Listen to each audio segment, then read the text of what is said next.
আমরা ভালো করে জানি তুই কি কাজ করিস। একজন মেকানিক হয়ে এত ভাব নেওয়ার কি আছে? হ্যাঁ শ্রুতি, তুই জীবনে একটা ভালো কাজ করেছিলি এর মতো একজন মেকানিককে ছেড়ে দিয়ে। আমি যে কোম্পানিতে জব করি না সেখানে মান্থলি স্যালারি কত জানিস? 50,000 টাকা। মানে কত জানিস? 50,000 টাকা।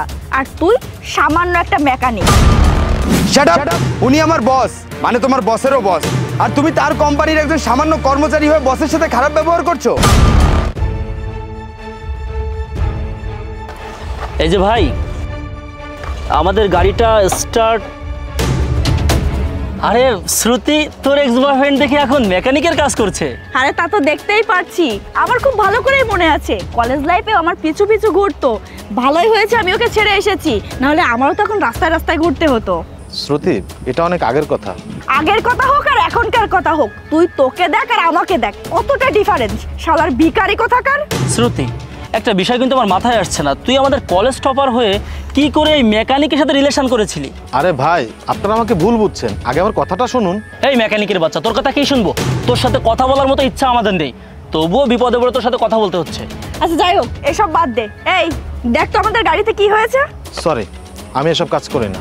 থাক, আর ভাব নিতে হবে না, আমরা ভালো করে জানি তুই কি কাজ করিস। একজন মেকানিক হয়ে এত ভাব নেওয়ার কি আছে? হ্যাঁ শ্রুতি, তুই জীবনে একটা ভালো কাজ করেছিলি এর মতো একজন মেকানিককে ছেড়ে দিয়ে। আরে আমিও জানি ওকে ছেড়ে দিয়ে আমি খুব ভালো কাজই করেছি। ওর সঙ্গে যখন রিলেশনে ছিলাম তখন আমাকে কোথাও ঘুরতে নিয়ে যেত না, আমাকে কিছু খেতেও দিত না। আর আমি এখন যার সঙ্গে রিলেশনে আছি সে আমাকে দামি দামি গিফট দেয়, ঘুরতে নিয়ে যায়। ফকির কোথাকার। তোমার তো দেখছি অহংকার একদমই কমেনি। আগে যেমন অহংকারী ছিলে, এখনো তেমন অহংকারী আছো।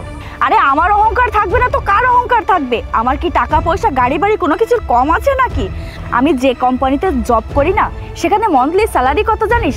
50,000 টাকা। মানে কত জানিস? 50,000 টাকা। আর তুই সামান্য একটা মেকানিক।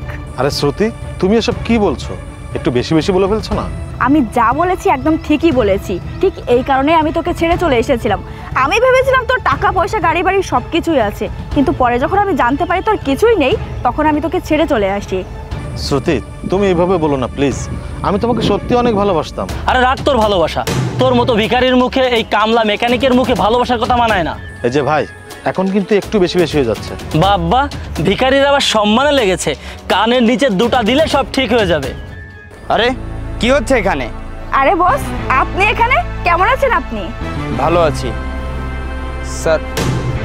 আলামিন, উনি আমার কোম্পানির বস। স্যার ভালো আছেন? হ্যাঁ ভালো আছি। শ্রুতি, এখানে কি হচ্ছে একটু খুলে বলো তো। বস আর বলবেন না, আমাদের বাইকটা হঠাৎ করে স্টার্ট নিচ্ছে না। ওকে দেখলাম এখানে মেকানিকের কাজ করছে, ওকে এসে বললাম আমাদের বাইকটা একটু দেখে দিতে, ও আমাদের সঙ্গে দুর্ব্যবহার করা শুরু করে দিল। আচ্ছা, তুমি যে ওনাকে গাড়ি ঠিক করার কথা বললে, তুমি কি জানো উনি কে? বস, ওকে না চেনার কি আছে, ও তো একটা গরিব ফকির মেকানিক। ও আমাদের সঙ্গে দুর্ব্যবহার করেছে। আপনি যদি এখানে না আসতেন ওকে চড়িয়ে মুখ লাল করে দিতাম। Shut up! একটা মানুষকে না চিনে না জেনে তার সাথে এভাবে কথা বলতে আপনাদের কি একটু বিবেকে বাঁধেনি? রাকিব, স্টপ। স্যার, অনেক সহ্য করেছি, আর না। শ্রুতি, উনি আমার বস, মানে তোমার বসেরও বস, আর তুমি তার কোম্পানির একজন সামান্য কর্মচারী হয়ে বসের সাথে খারাপ ব্যবহার করছো। স্যার, আমি আপনাকে না চিনতে পেরে আপনার সঙ্গে দুর্ব্যবহার করে ফেলেছি। প্লিজ স্যার, আপনি আমাকে ক্ষমা করে দিন। বাহ, এতক্ষণ তো চটাং চটাং অনেক কথা বলছিলে, এখন আমার পরিচয় পেয়ে সব কিছু বদলে গেল। এটাই হওয়ার ছিল, কারণ তোমার মতো একটা মেয়ের কাছ থেকে এর থেকে বেশি আশা করা যায় না। একটু আগে তুমি একটা কথা বলেছো না, একদম ঠিক বলেছো। কোনটা জানো? এই যে তোমার সাথে রিলেশনে থাকাকালীন তোমাকে আমি গিফট করতে পারিনি, তোমাকে আমি সময় দিতে পারিনি, যার জন্য তুমি আমার সাথে ব্রেকআপ করে চলে গিয়েছিলে। একটা কথা কি জানো?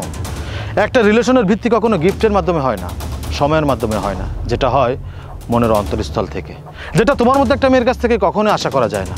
ভালোই হয়েছে, তোমার মতো একটা লোভী মেয়ে আমার সাথে ব্রেকআপ করে চলে গিয়েছে, এতে আমি মুক্তি পেয়েছি, না হলে সারাটা জীবন আমার জ্বলতে জ্বলতে যেত। প্লিজ স্যার, এভাবে বলবেন না। এর থেকে ভালোভাবে কথা বলার মতো মেয়ে তো তুমি না। তুমি জানো একটু কি বলেছো? তোমার অনেক টাকা সম্পত্তি আছে যার জন্য তুমি অহংকার দেখাবে। শোনো, মনুষ্য জাতির কখনো অহংকার দেখাতে নেই, কারণ যার সৃষ্টি আছে তার ধ্বংসও আছে। রাকিব সাহেব, আপনি আমার কোম্পানির জেনারেল ম্যানেজার, আপনার উপর অনেক দায়িত্ব আছে। এখন আপনি নির্বাচন করবেন যে আমাদের কোম্পানিতে কাকে রাখবেন আর কাকে রাখবেন না। জি বস, বুঝতে পেরেছি। শ্রুতি, আগামীকাল থেকে তোমার আর অফিসে আসতে হবে না, কারণ আমাদের কোম্পানিতে কোনো লোভী অহংকারী মানুষের জায়গা নেই। স্যার চলুন।